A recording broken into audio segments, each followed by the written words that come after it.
Europe 1, 7h46, l'interview vérité. Maxime Switek. Oui, on l'a dit, les négociations ont duré toute la nuit à Bruxelles. Elles se poursuivent pour tenter d'aboutir à un compromis. Et Philippe Lamberts, eurodéputé belge, coprésident du groupe des Verts au Parlement européen, est notre invité pour l'interview vérité d'Europe 1. Bonjour Philippe Lamberts. Bonjour. Merci d'être avec nous en direct de Bruxelles où vous suivez ces négociations interminables.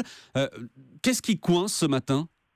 Qu'est-ce qui coince ? Je crois que ce qui coince, c'est que la Grèce a tendu la main et on essaie de lui tordre le bras.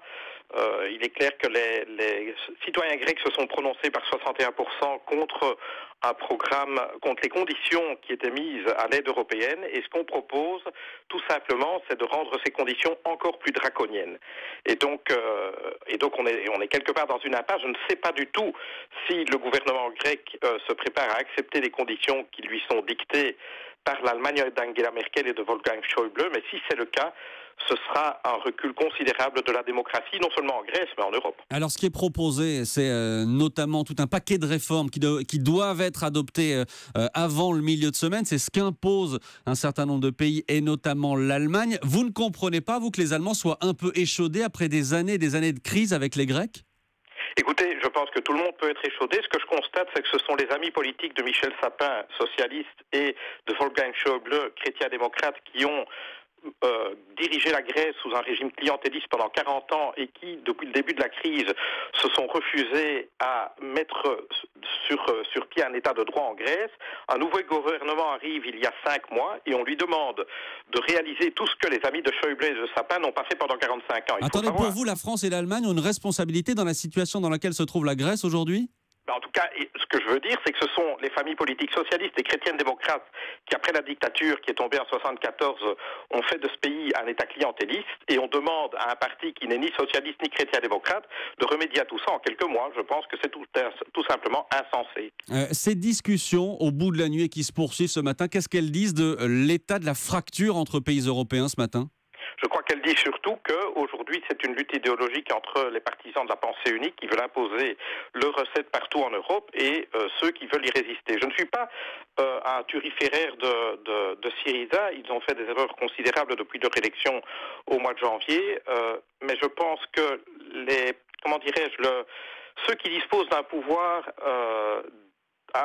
démesuré doivent également exercer leurs responsabilités avec une prudence tout aussi importante. Or, ce que je constate, c'est que le pouvoir monte à la tête des créanciers de la Grèce. Je rappelle que, certes, la Grèce doit de l'argent aux contribuables européens, belges, français, allemands, etc., mais ces mêmes contribuables ont, grâce à la crise grecque, profité de conditions d'emprunt pour leurs propres emprunts qui ont été bonifiées par cette crise. Autrement dit, la crise a rapporté à l'Allemagne, elle a rapporté à la France, elle a rapporté à la Belgique, et aujourd'hui on s'insurge contre le fait qu'elle pourrait nous coûter un petit peu sous la forme d'une restructuration de la dette grecque. Il faut être de bon compte aujourd'hui. Si on veut garder l'Europe unie, si on veut garder la zone euro unie, il faut le faire dans le respect d'un certain nombre de valeurs fondamentales de l'Union européenne. La première d'entre elles étant la démocratie. Pensez-y, on demande à la Grèce de réformer son code civil, de transformer son système de pension de retraite, de transformer son système de TVA en 3 jours, aujourd'hui compris. C'est-à-dire, lundi, mardi, mercredi, la Grèce devrait avoir adopté des réformes qui sont fondamentales. Demandez-vous en France combien de temps cela prendrait de réformer tout cela si seulement c'était possible. Mais pour vous, ce qui est en train de se passer, Philippe Lamberts, est antidémocratique ? Complètement. Lorsque, d'une part, on demande à un État de revoir les fondements de sa législation en 3 jours, c'est-à-dire en ignorant complètement les processus démocratiques.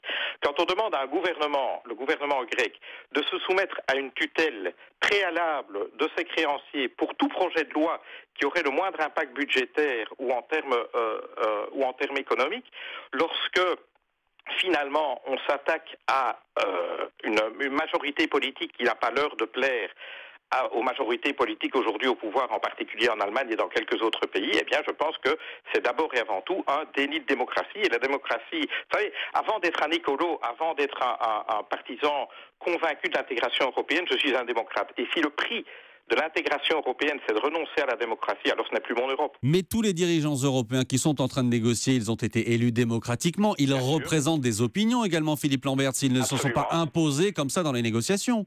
Non, on est est bien d'accord. On est bien d'accord que la démocratie d'un seul pays ne peut pas s'imposer aux démocraties de l'ensemble de l'Union européenne. Donc je ne conteste absolument pas la légitimité démocratique du gouvernement allemand, du gouvernement français, du gouvernement finlandais, etc. Mais pas plus que le gouvernement grec ne peut imposer ses vues à ses créanciers, pas plus les créanciers ne peuvent imposer leurs vues au gouvernement grec. Or, c'est ça qui est en train de se passer. C'est-à-dire, au nom de la cohésion de la zone euro, on est prêt à faire l'impasse sur une des 19 démocraties de la zone euro. Et là, je pense qu'on franchit une ligne rouge. Normalement, ce qui devrait réunir les Européens, c'est un égal respect pour les démocraties, pour la démocratie, en fait, partout en Europe. Or, ici, au nom même pas de principes, mais d'exigences qui en fait sont même économiquement insensées, on veut piétiner la démocratie dans un État membre. Je pense que tout ce qui est fait aujourd'hui, l'existence même du document des ministres de la zone euro, des ministres des Finances de la zone euro qui sert de base de discussion, l'existence même de ce document et sa nature fait le jeu de Marine Le Pen, de Nigel Farage, de tous les adversaires de l'intégration européenne, qui à juste titre peuvent prétendre que le prix de l'Union européenne, c'est tout simplement l'abandon de la démocratie. Depuis quelques heures sur les réseaux sociaux, plusieurs dirigeants de partis politiques en Europe ont repris un mot-clé disant c'est un coup d'État. C'est un coup d'État qui est en train de se passer à Bruxelles. Vous reprenez, vous, ce terme-là? Vous allez jusque-là pour accuser l'Allemagne ce matin, par exemple? Ça va peut-être un petit peu loin, mais clairement, au nom d'une doctrine économique qui, en plus de ça, s'est révélée complètement insensée, eh bien, on veut en effet piétiner la démocratie en Grèce. Alors, vous pouvez appeler ça un coup d'État. J'estime, en tout cas pour moi, que c'est une attaque contre la démocratie et que la cohésion de la zone euro ne mérite pas cela. Et de toute façon, il ne faut pas s'imaginer que ça va régler le problème, parce qu'à supposer que le gouvernement grec accepte les conditions léonines qui lui sont faites, il s'agit tout simplement de prolonger pendant quelques mois encore les recettes qui ont été appliquées depuis 2010. Or, il s'avère que ces recettes sont un échec économique complet. Complet. Aujourd'hui, la dette grecque est plus importante qu'elle n'était en 2010. Alors, c'est sûr que les créanciers ne portent pas seuls la responsabilité de la situation de la Grèce, évidemment. Ce n'est pas le cas. Mais en tout cas, ce qui est sûr, c'est que les potions qu'ils ont administrées à la Grèce ont aggravé le mal. Et donc, on se retrouvera dans quelques mois, après avoir piétiné la démocratie et après avoir continué à administrer une potion qui rend le malade encore plus malade, on se retrouvera dans quelques mois devant une situation encore plus grave, avec un désaveu de la part non seulement des citoyens grecs, mais des citoyens européens qui aura grandi partout en Europe, avec des inégalités qui auront encore plus explosé en Grèce. Tout ça pour satisfaire, en fait, une obsession idéologique, celle de la bien-pensance germanique. Je rappelle que Merci Philippe Lamberts. Okay. Merci à vous, merci, je suis désolé de devoir vous couper.